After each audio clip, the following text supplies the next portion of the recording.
아멘.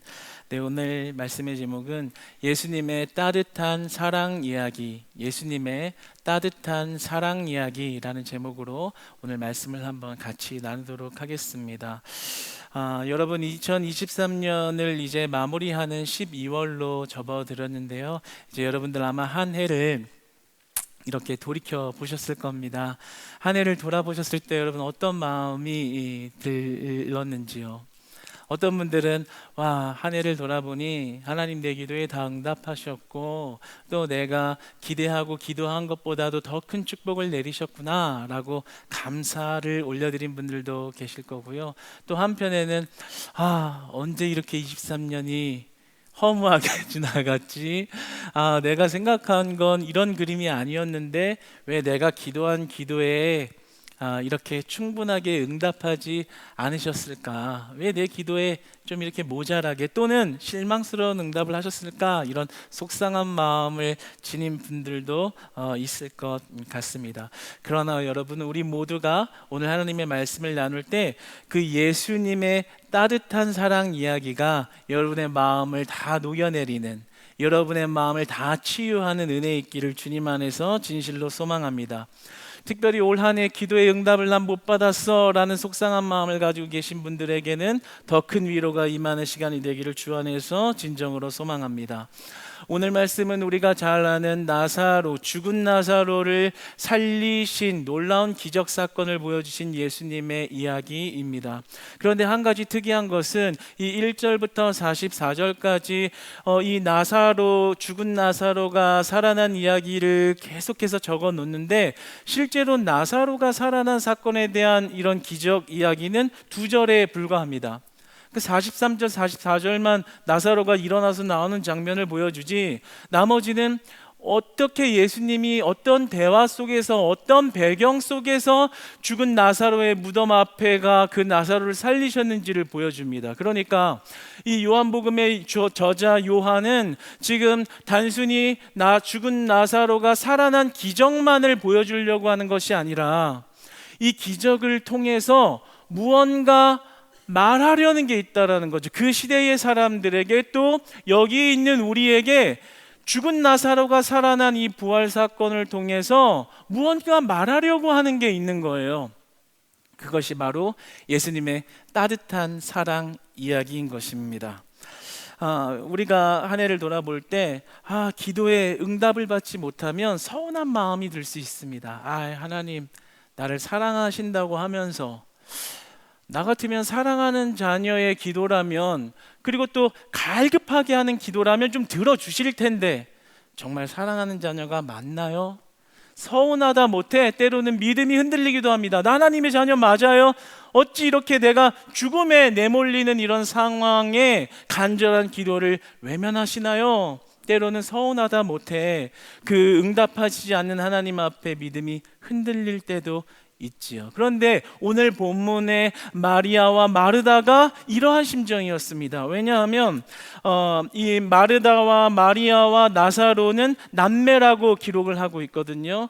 마리아의 오라버니가 나사로입니다. 그러니까 서로 이 남매 관계인 거예요. 그런데 5절에 보면 예수님이 이 남매들을 사랑하셨다, 사랑하는 가족이었다라고 기록을 하고 있습니다. 그러니까 나사로가 죽기 이전까지 이 세 남매와 예수님과의 관계가 매우 친밀했다라는 거예요. 그들을 사랑했다. 얼마나 행복한 말이에요. 예수님이 직접 내가 사랑하는 자들이었다라는 그런 고백이 얼마나 특별하게 들립니까? 그런데 그 동생, 남동생 또 오라버니 되는 그 나사로가 죽을 병에 걸린 거예요. 병이 들어서 이제 좀 있으면 죽게 생긴 겁니다. 그러니까 누이되는 자의 심정이 얼마나 갈급했겠어요. 그래서 빨리 이 소식을 멀리 계신 예수님에게 전합니다. 우리 나사로가 곧 죽게 생겼으니 예수님 와주시옵소서, 이런 소식을 전하는데요. 그러면 사랑하는 자가, 사랑했던 나사로가 곧 죽게 되었다는 얘기를 들으면 예수님 어떻게 하셔야 되겠어요? 바로 하던 일을 중단하고 그래 내가 글로 가야겠다 해서 자리를 이동해서 빨리 나사로에게 찾아와야 될 거 아니에요. 그런데 희한한 그러한 행보를 보이십니다. 오늘 본문 말씀의 6절을 한번 같이 읽어볼까요? 시작.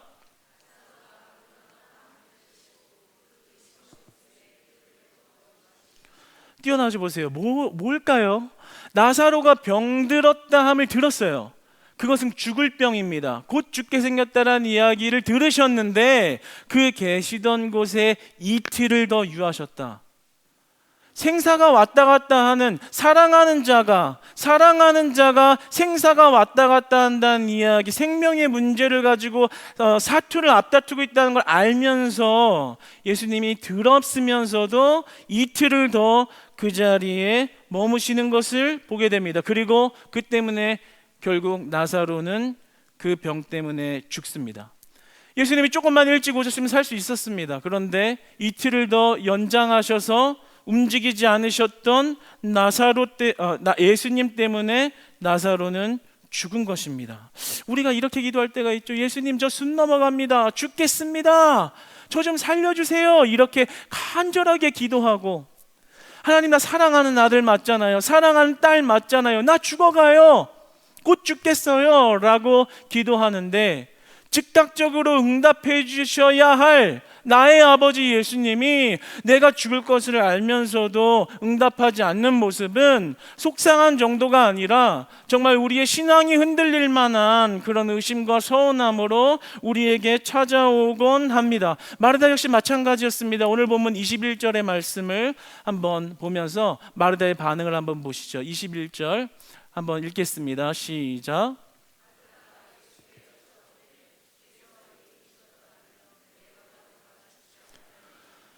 무지하게 서운한 겁니다. 사랑하는 자가 예수님 좀만 일찍 오셨으면, 주께서 여기 계셨더라면 내 오라버니가 죽지 아니하였겠나이다. 이제 예수님 때문에 죽은 거예요. 주님이 만약에 내가 전한 소식 듣고 일찍 오셔서 여기에 계셨으면 내 오라버니 안 죽었을 거 아니에요. 마르다가 예수님 앞에 매우 서운한 마음, 정말 속상한 마음, 그 마음을 표현하고 있는 것입니다. 그렇다면 예수님은 왜 그가 곧 죽을 거라는 것을 알면서도 왜 이틀이나 그냥 묵묵부답으로 죽을 걸 알면서도 왜 움직이지 않으셨을까? 왜 움직이지 않으셨을까요? 오늘 본문 22절을 한번 같이 읽어보기를 원합니다. 읽겠습니다. 시작.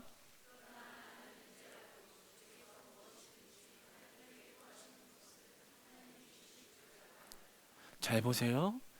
지금 마르다가 서운하다 그랬잖아요. 주님 여기 계셨으면 내 동생, 내 사랑하는 동생 안 죽었을 텐데요 라고 해놓고, 그러나 바로 말을 이어서 이렇게 얘기하죠. 나는 이제라도 주께서 무엇이든지 하나님께 구하시는 것을 하나님이 주실 줄을 아나이다. 지금이라도 하나님이 살리실 수 있다는 것을 나는 믿어요. 이렇게 신앙 고백을 합니다. 와, 대단한 신앙 고백 아니에요? 지금 죽은 동생을 앞에 두고 지금 예수님이 명하면 살릴 줄 믿습니다. 우리가 지금 이 고백만을 봤을 때는 대단한 신앙 고백으로 보입니다. 그런데 이 신앙 고백 때문에 예수님은 이틀이나 늦게 오신 겁니다. 마르다의 무언가 부족한 믿음, 무언가 좀 잘못된 이 믿음을 변화시켜 주려고 예수님이 그러한 행동을 하신 겁니다.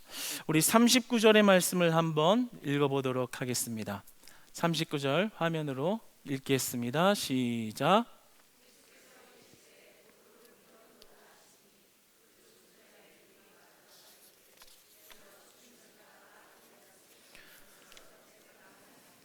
잘 보세요. 아까 전에 마르다가 뭐라고 고백했어요? 네, 주님, 그러나 나는 이제라도 주님이 살리실 줄 믿습니다 해놓고 이제 무덤 앞으로 갔습니다. 무덤 앞으로 갔는데 지금 마르다가 하는 말이, 누이 마르다가 이르되 주여 죽은 지가 나흘이 되었음에 벌써 냄새가 나나이다, 이렇게 얘기합니다. 이게 무슨 말이냐면요, 지금 죽어서 시체가 돼서 살아날 수 없는 상태잖아요. 어떻게 살리신다는 거예요? 이렇게 얘기하는 겁니다. 불신앙을 얘기하는 거예요.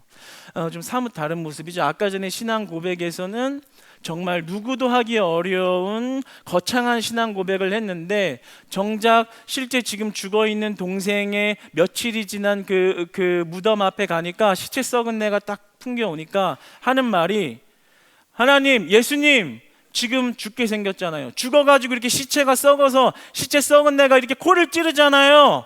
어떻게 살리신다는 건데요? 불신앙의 모습을 보이는 겁니다. 그런데 좀 전에서 26절, 27절에는 또 더 거창한 고백도 했거든요. 무릇 살아서 나를 믿는 자는 영원히 죽지 아니니 네가 이것을 믿느냐? 예수님이 그렇게 말하니까 27절에서 이르되 주여 그러하외다. 주는 그리스도시요 세상에 오시는 하나님의 아들이신 줄 내가 믿나이다. 이렇게 고백을 했었거든요.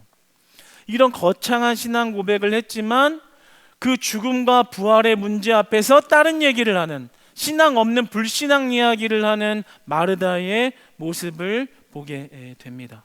그러니까 신앙 고백은 제대로 했지만 진짜 부활 신앙은 아직 없는 마르다의 모습을 보게 됩니다. 마르다도, 마리아도, 제자들도, 그 광경을 지켜보던 모든 자들도 마찬가지였습니다.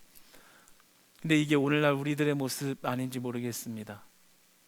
정작 주님은 나의 아버지십니다. 부활을 믿습니다. 하나님은 예수 그리스도는 살아계신 하나님의 아들이십니다. 나는 죽어도 살 것을 믿습니다. 라고 그런 완벽한 신앙 고백은 마르다처럼 우리가 수없이 많이 하지만, 삶에 나아가서 정작 문제가 생기면 하나님 이게 뭐예요? 내 기도 응답 안 하시네요. 나 하나님 원망스럽습니다. 믿음은 뭐예요? 일단 살고는 봐야 될 거 아니에요. 이런 말 하는 게 우리인지 모르겠어요. 마르다도 마찬가지예요. 그러하외다. 하나님이 살리실 줄 믿습니다. 그러나 진짜 내 동생이 죽어있는 모습 앞에서는 살아날 것이라는 믿음이 없는, 부활신앙이 없는, 예수 그리스도의 부활을 못 믿는, 예수 그리스도가 생명과 죽음을 주관하고 있는 분이라는 것을 믿지 못하는 그런 불신앙의 모습을 보게 됩니다. 우리들의 모습 아니겠어요? 수십 년 신앙생활하면서 부활신앙 모르는 사람이 어디 있어요? 부활절 되면 더 강력하게 주님 앞에 부활신앙을 고백하죠. 매주 고백하죠. 부활의 예수님을. 그런데 우리의 삶에서 그 부활이 없는 것처럼 살아가는 우리들, 고백은 하지만 정말 실제 내 문제를 해결해 주시지 못하는 예수님은 부활의 예수님이 아닌 것처럼 느껴지는 그런 마르다의 고민을 우리가 똑같이 하고 있는 줄 모릅니다. 그런데 예수님이 그거를 깨부셔 주려고, 그것을 변화시켜 주려고 오늘 그렇게 나사로의 죽음을 통해 예수 그리스도의 영광과 하나님의 영광을 드러내기 위한 큰 그림을 그리신 것입니다. 제가 우리 교회에 한 청년이 있는데 이제 미술 전공을 하고 있어요. 그래서 기왕이면 네가 그린 그림 가지고 우리 어로프헤븐 카페에 나중에 좀 이렇게 작품을 걸어놓으면 그래도 작가가 그려놓은 그림인데 많은 사람들 행복하게 해주지 않겠냐, 뭐 이런 얘기 나눴거든요.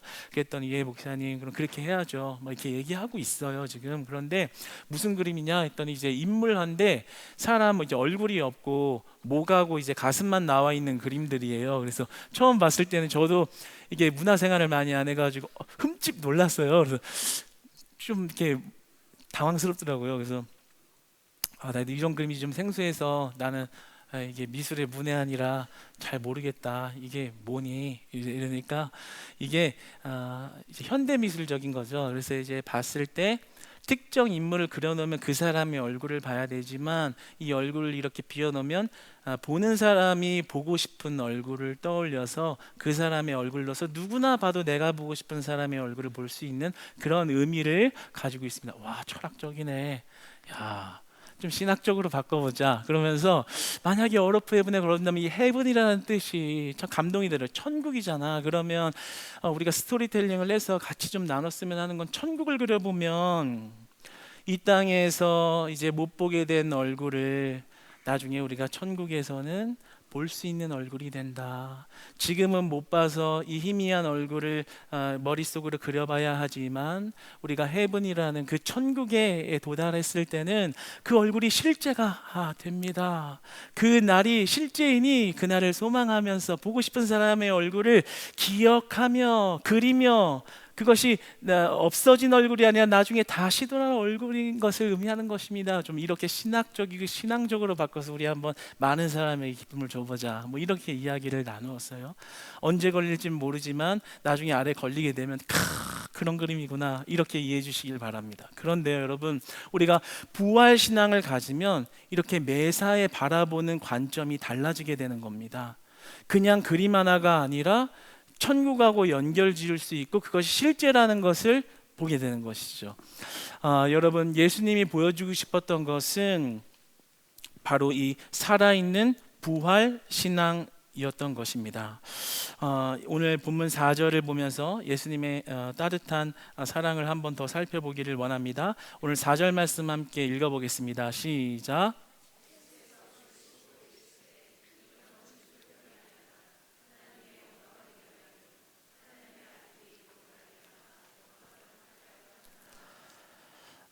병이 아니라고 말씀하시면서 뭐라고 말하냐면, 내 영광, 하나님의 아들의 영광을 위하여 이 일을 했다. 이유를 밝히는 거예요.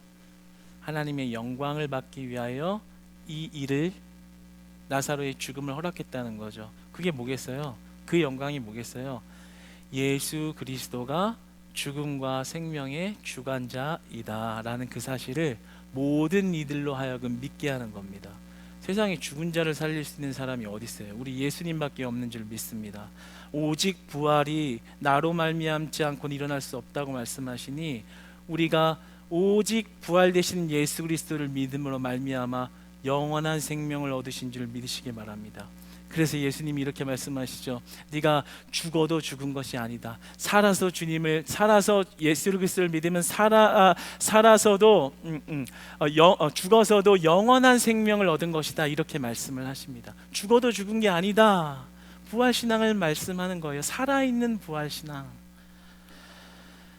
그러니까 진짜 살아있는 부활신앙이 여러분의 부활신앙이라면, 우리가 이 땅에서 모든 것을 다 잃어버린 것 같아도 다 잃은 게 아니라 다 받은 것입니다.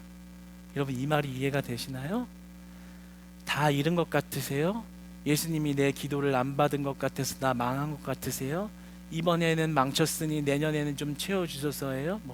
부분적으로 맞습니다. 그러나 다 잃은 것 같아도 우리 예수님은 우리에게 다 주신 것입니다. 다 잃은 것 같아도 예수님은 우리에게 다 채워주신 것입니다. 죽어도 죽은 게 아니게끔 만들어 주셨다는 거예요. 그거를 우리의 신앙 고백이 아니라 우리 믿음의 실체가 되게 하려고 나사로의 죽음을 허락하시고 다시 살리신 것을 보이심으로, 내가 생명을 주관하는 이다. 내가 너희 아버지가 되면 너희가 나를 믿으면 너희도 이렇게 살림을 받으리라. 나사로가 살아난 것처럼 죽어도 다시 살아나리라. 이것을 깨닫게 해주신 겁니다. 얼마나 따뜻한 사랑 이야기예요. 마르다와 마리아의 그렇게 믿음 없음을 정죄하거나 질책하지 않으시고요, 그냥 보여주세요.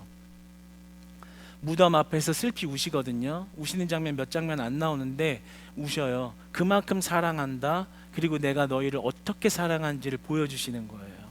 우리에게 동일하게 말씀하시는 겁니다. 이 땅에서 망한 것 같고 실패한 것 같고 죽음 때문에 어떤 모든 관계가 단절된 것 같지만 그게 끝이 아니라 그 이상 너머의 축복, 영원히 사는 그 생명을 내가 너희에게 주었다. 그러니까 다 잃었다고 생각하지 마라. 다 받은 것이다. 모든 것이 실패했다고 생각하지 마라. 이미 성공한 것이다. 이미 채워진 것이다. 잃은 것을 주님께서 더 채워주신다 라는 위로의 말씀을 해주시는 겁니다. 그래서 이제 말뿐인 신앙 고백이 아니라, 그래요 주님, 난 예수로 살겠습니다. 예수로 충만합니다. 예수로 만족합니다. 예수님이 날 자유하게 했습니다. 죽음의 문제도 나를 끊을 수 없고, 실패의 문제도 나를 끊을 수 없고, 절망의 문제도 주님이 다 해결하셨으니 내가 예수님만 따라 살아가겠습니다. 할렐루야, 할렐루야. 여러분, 그러니까요, 여러분의 실패한 일 가지고 주님 앞에 서운하고 신앙이 흔들리고 이러지 마시고요, 또 너무 좀 잘됐다고 주님 앞에 교만하지 마시고요, 우리가 집중해야 될 게 뭘까요? 예수님이 우리에게 주시는 따뜻한 사랑 이야기, 너희들이 이 땅에서 겪는 모든 슬픔의 문제는 내가 해결하였노라. 너희들이 이 땅에서 실패한 모든 문제, 가장 큰 문제는 뭐겠어요? 죽는 거죠. 그 죽음의 문제를 내가 해결했고, 그 해결한 축복을, 부활을 내가 너희에게 주었노라. 할렐루야. 네, 우리 하나님께 영광의 박수 올려드립시다.